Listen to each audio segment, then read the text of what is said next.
տաղավար ունեք, որը փակվել է, ինչ հիմնավորմամբ փակվել, առանց հիմնավորման, առանց տեղը, ինչ որ թուղթ է փակցված, բայց մեզ չեն թողում լենտերից են կոմանստենք, որ կարդանք ինչ է վրան գրված, առանց հիմնավորման, առանց ծանուցման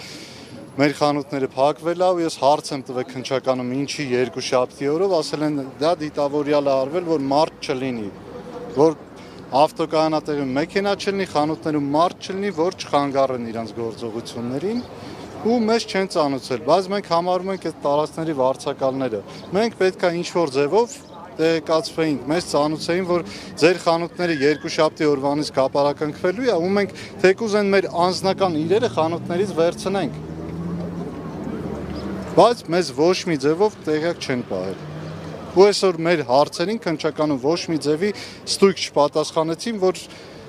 այո բացվելու է, չէ, ասեցին չի բացվելու։ Ասեցին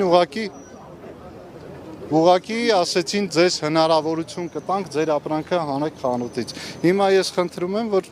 այդ հարցին շատ արագ լուծում տան, մենք հասկանանք ինչ անենք, մենք այդ ապրանքները տանելու տեղ չունենք։ Քննչականը ում հետ եք հանդիպել հենց։ Ես չգիտեմ ով էր, անուն ազգանունը չգիտեմ, քննիչը չի եղել ամեն դեպքում, ով որ զբաղվում է այս գործով։ Ինչի դիմում գրենք։ Չէ, ասել են դիմում գրեք, իմ անձնագիրն է խանութում, անձնագրիս համար են ասել։ Դիմում գրեք, որ անձնագիրը վերցնելու համար ձեր դիմումը քննարկենք, կլինի թե չէ։ Իսկ խանութները բացելու համար մենք ով ենք, որ դիմում գրենք։ Մենք վարձակալ ենք։ Ու այսօր ոչ տնօրինությունն է մեզ հստակ պատասխան տալիս, ոչ քննչական։ Տնօրինության հետ եք փորձել խոսել, հա։ Այո։ Խոսել են ոստիկանության հետ կամ։ Ես չգիտեմ խոսել են թե չէ, մենք տնօրինության հետ հանդիպել ենք, իրանք էլ մեզ ոչ մի հստակ պատասխան չեն տվել։ Իսկ այս ընթացքում երբ տները կապարակնքված են լինելու, այդ ընթացքում էլ եք դուք տաղավարների համար վճարելու։ Ինչ որ բան ասել են այդ մասով։ Այդ մասով քննարկում չի եղել։ Բայց հիմա իմ մոտ կա աշխատող, ես պետք է իրան վճարեմ։ Որովհետև եթե ես չվճարեմ, ինքը այլ աշխատանքի կանցնի։ Ու տենց բոլորը։ Մոտավորապես հաշվարկել եք, թե ինչքան վնաս եք կրել այս օրի ընթացքում։ Ես չեմ կարող ասեմ, նես չի որ այսօր բացվեց շուկան, այս շուկան 15-20 օր է ցնցումների մեջ է։ 15 օր հարկայիններ մուտքերի մոտ կանգնած մեքենաներն էր ստուգում։ Հիմա էլ այս վիճակը շուկային մի 6 ամիս էլ պետքա որ ուշքի գա։ Մարդիկ ինչքան ծանոթ ունենք, զանգում են խիա շուկան փակ, բայց շուկան աշխատում էր լրատվամիջոցներով ինչ որ կեղծ ապատահեկատվություն էին տարածում, որ շուկան փակ է, բայց շուկան բաց է։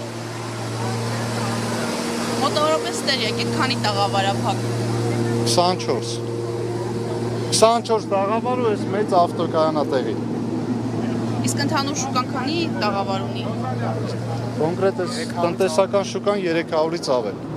Որպես տնտեսվարող, որպես հարկ վճարող քաղաքացի, ինչ կասեք, ում խնդիրը ձեր կհասցնեք։ Ես ասեցի, սա ոչ թե մենք մեր խնդրանքն է ինչ որտեղ նաև պահանջ, որ թե հեծին է վերաբերում այս հարցը հեծը լուծի, թե պետությանն է վերաբերում, թե սեփականատերերին պետք է մենք էլ ինչ-որ ձևով մեր միջոցներով մի բան կանենք, մի օր առաջ մեր տաղավարները բացվի։